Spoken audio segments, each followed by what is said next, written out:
Bismillahirrahmanirrahim. Assalamualaikum warahmatullahi wabarakatuh. Selamat pagi teman-temanku semuanya.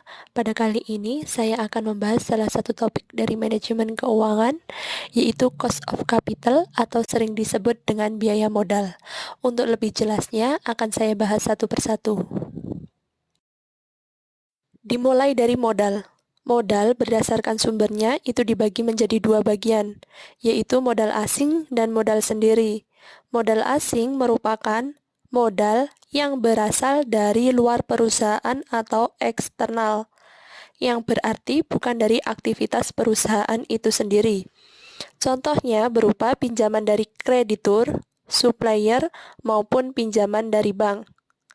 Sedangkan modal sendiri merupakan modal yang berasal dari internal perusahaan, yang berupa modal dari pemegang saham atau pemilik perusahaan, dan laba yang ditahan. Laba ditahan yaitu laba yang tidak dibagikan. Jadi, ketika sebuah perusahaan tersebut mendapatkan keuntungan ataupun laba yang dibagikan itu disebut dengan dividen, sedangkan laba yang tidak dibagikan itu disebut laba ditahan. Nah, selanjutnya di sini kita bisa mengetahui pengertian dari biaya modal. Apa itu biaya modal? Biaya modal yaitu biaya real yang harus dikeluarkan atau dibayarkan untuk mendapatkan modal, baik yang berasal dari hutang, saham preferen, saham biasa, maupun laba ditahan untuk membiayai kegiatan perusahaan.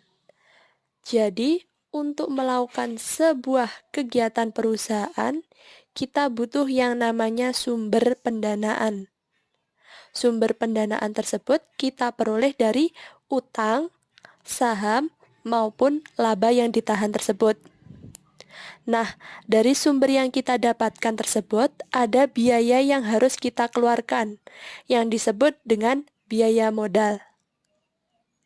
Kemudian, dengan adanya biaya modal tersebut, untuk mengetahui seberapa besar biaya real yang harus dikeluarkan perusahaan untuk memperoleh sumber pendanaan. Selanjutnya, mengenai fungsi biaya modal. Fungsi yang pertama yaitu sebagai ukuran untuk menentukan diterima atau ditolaknya suatu usulan investasi. Yang kedua yaitu untuk membandingkan tingkat keuntungan atau rate of return dan biaya modal. Jadi penentuan itu dapat dilakukan dengan cara membandingkan tingkat keuntungan, rate of return, dan biaya modalnya. Apakah suatu usulan investasi tersebut dapat diterima atau ditolak? Yang ketiga yaitu sebagai discount rate untuk menghitung nilai sekarang dari aliran kas masuk dan pengeluaran investasi. Jadi, jika biaya modal yang kita keluarkan cukup besar, secara otomatis laba yang akan kita dapatkan juga akan semakin sedikit. Karena biaya real yang kita keluarkan untuk mendapatkan sumber pendanaan tersebut itu terlalu mahal. Makanya, di sini kita harus menentukan tingkat keuntungan dan berapa besarnya biaya modal yang akan kita keluarkan jika ingin mendirikan sebuah investasi.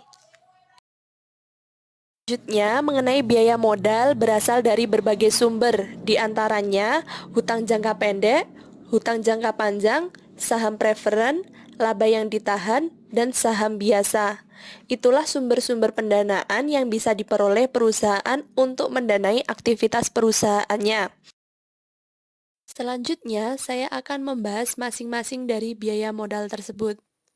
Karena sumber pendanaan yang akan kita peroleh untuk perusahaan itu berbeda-beda, seperti utang jangka pendek, jangka panjang, saham preferen, laba yang ditahan, dan saham biasa. Di sini saya akan menghitung satu persatu dari sumber pendanaan tadi. Baik, langsung saja sumber pendanaan yang pertama yaitu biaya modal utang jangka pendek. Jadi, Untuk biaya modal ini, jangka waktu atau periode pengambilan utangnya itu kurang dari 1 tahun. Contoh biaya modal jangka pendek bisa berupa utang dagang, utang wesel, utang jangka pendek bank yang sifatnya itu kurang dari 1 tahun.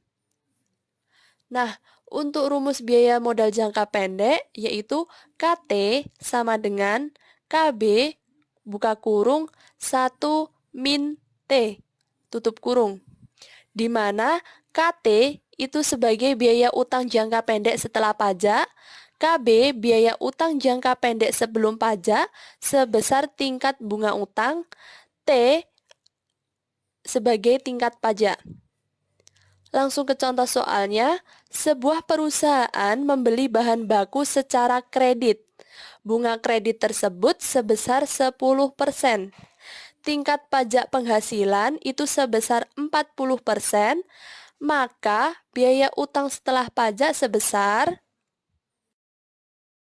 Untuk penyelesaian soalnya yaitu diketahui KB atau bunga kredit itu sebesar 10%. Dan T atau tingkat pajak itu sebesar 40%. Dan yang ditanyakan biaya utang setelah pajak sebesar atau KT-nya sebesar. Jadi KT sama dengan KB buka kurung 1 min T tutup kurung. 0,10 buka kurung 1 dikurangi 0,40. Ketemunya yaitu 0,06 atau 6%. Nah, ini berarti biaya utang setelah pajak yang akan kita bayarkan atau keluarkan ketika sumber pendanaan tersebut, yaitu sebesar 6%. Yang kedua, membahas kebalikan dari utang jangka pendek, yaitu biaya utang jangka panjang. Biaya utang jangka panjang, jangka waktu pengembaliannya itu lebih dari 1 tahun. Dan pada umumnya, biaya utang jangka panjang itu berupa obligasi atau surat hutang. Kemudian terkait perhitungan biaya utang jangka panjang dapat dihitung menggunakan perhitungan tingkat pendapatan investasi dalam rumusan obligasi. Rumusnya adalah KD sama dengan I plus buka kurung N dikurangi NB tutup kurung per N dibagi buka kurung NB plus N tutup kurung per 2. Di mana I itu sebagai bunga utang jangka panjang. N besar itu sebagai harga nominal obligasi. NB itu sebagai nilai bersih penjualan obligasi dan N kecil itu sebagai umur obligasi. Contoh soalnya, PT ABC menjual obligasi sebesar 30.000 per lembar. Umur obligasi 15 tahun. Hasil penjualan obligasi bersih yang diterima perusahaan sebesar Rp25.000. Bunga obligasi per tahun sebesar 3% dan tingkat pajak itu sebesar 30%. Berapa besar biaya modal obligasi? Langsung ke penyelesaian soalnya ya.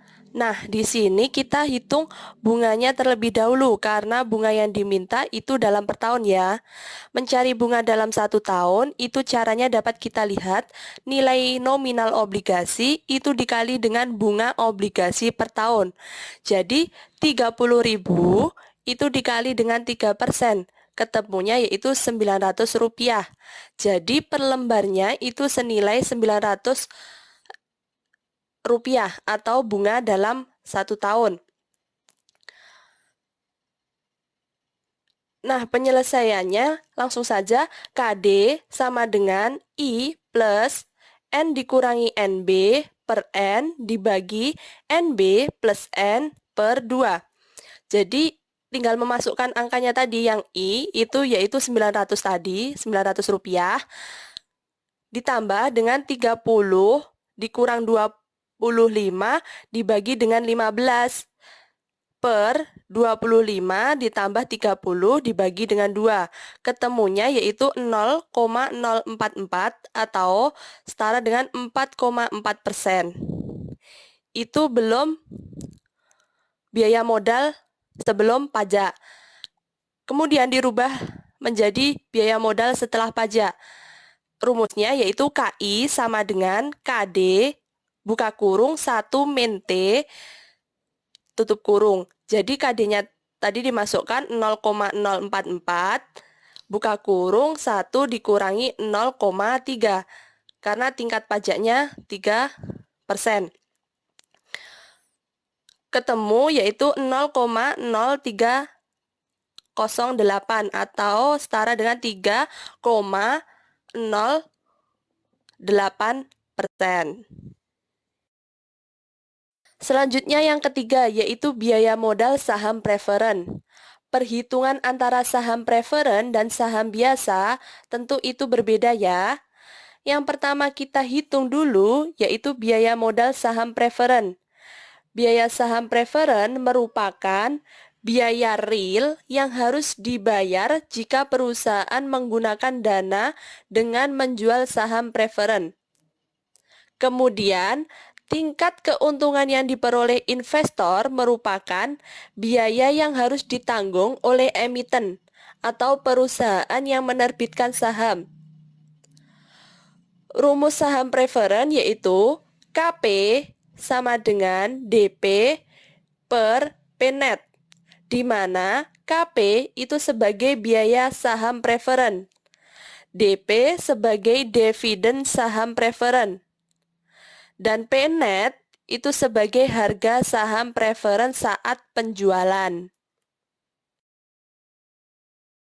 Langsung ke contoh soalnya, yaitu PT ABC menjual saham preferen dengan nominal Rp20.000. Harga jual saham preferen Rp22.000. Dividen per tahunnya yaitu Rp3.000. Biaya penerbitan saham tiap lembar yaitu Rp150.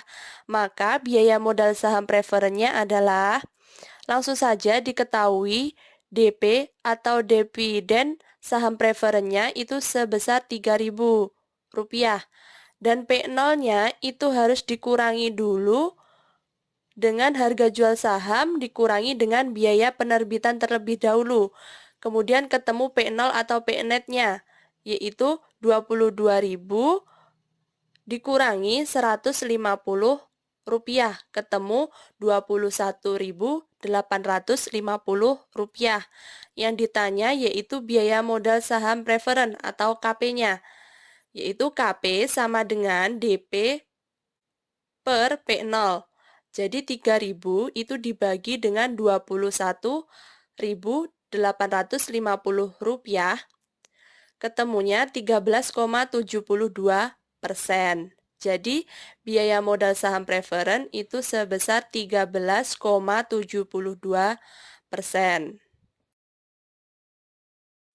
Yang keempat, yaitu biaya modal saham biasa dan laba ditahan. Jadi, modal dapat mengalami peningkatan secara internal jika menahan labanya, atau dengan cara eksternal, yaitu dengan menjual atau mengeluarkan saham baru. Kembali ke awal tadi yang sudah saya jelaskan, laba itu dibagi menjadi dua kan, yaitu laba dividen dan laba ditahan. Laba dividen yaitu laba yang dibagikan. Sedangkan laba ditahan yaitu laba yang diperoleh itu ditahan oleh perusahaan atau tidak dibagikan.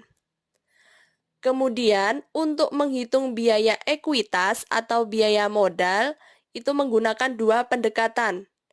Yang pertama, pendekatan modal diskonto dividen. Yang kedua, pendekatan CAPM. Akan saya bahas satu persatu. Pendekatan modal diskonto dividen. Jadi, dalam pendekatan modal diskonto dividen, itu biaya ekuitas atau biaya modal merupakan tingkat diskonto yang menyeimbangkan nilai sekarang dari keseluruhan dividen per lembar saham, diharapkan akan terus meningkat dari tahun ke tahun. Rumusnya, KE sama dengan D1 per P0 plus G, di mana KE itu sebagai biaya ekuitas, D1 itu sebagai dividen yang diharapkan, P0 itu harga pasar saham, G yaitu pertumbuhan dividen. Langsung ke contoh soalnya. Jika dividen PTY diharapkan tumbuh sebesar 14% per tahunnya, sedangkan dividen yang diharapkan pada tahun pertama itu sebesar Rp200 dan harga pasar saham sekarang itu sebesar 2.500. Maka biaya ekuitasnya adalah, langsung saja diketahui di sini D1-nya itu sebesar Rp200, P0-nya 2.500, G-nya itu 14%. Jadi KE sama dengan D1 per P0 plus G. D1-nya 200 per 2.500 plus 14%. Ketemunya 0,22 atau 22%. Kemudian pendekatan CAPM atau Capital Asset Pricing Model, yaitu model penetapan biaya modal dengan menganalisis hubungan antara tingkat return saham I atau RI yang diharapkan dengan return pasar atau RM. Rumusnya RI sama dengan RF plus beta I buka kurung RM min RF, di mana RI itu sebagai tingkat return saham yang diharapkan, RF itu tingkat return bebas resiko, dan beta I itu adalah koefisien beta saham I, RM yaitu return portofolio pasar yang diharapkan. Langsung saja ke contoh soalnya. Sebuah perusahaan melakukan investasi pada saham XYZ dengan mengharapkan tingkat keuntungan sebesar 20% dan tingkat keuntungan bebas resiko itu sebesar 5%. Dari data selama 10 tahun diketahui bahwa nilai betanya adalah 2,25. Hitunglah return saham XYZ atau biaya modal ekuitasnya. Langsung saja diketahui RF atau tingkat return bebas resikonya itu sebesar 5% atau 0,05. Beta I atau koefisien beta saham I itu 2,25. RM-nya atau return portofolio pasar yang diharapkan itu 20% atau 0,20. Langsung saja rumusnya yaitu RI sama dengan RF plus beta I buka kurung RM dikurangi RF tutup kurung. Langsung dimasukkan angkanya yaitu RF 0,05 plus beta I 2,25 buka kurung RM-nya 0,20 dikurangi RF-nya 0,05 tutup kurung. Ketemunya yaitu 38,75%. Cukup sekian presentasi dari saya. Apabila ada kurang lebihnya, saya mohon maaf.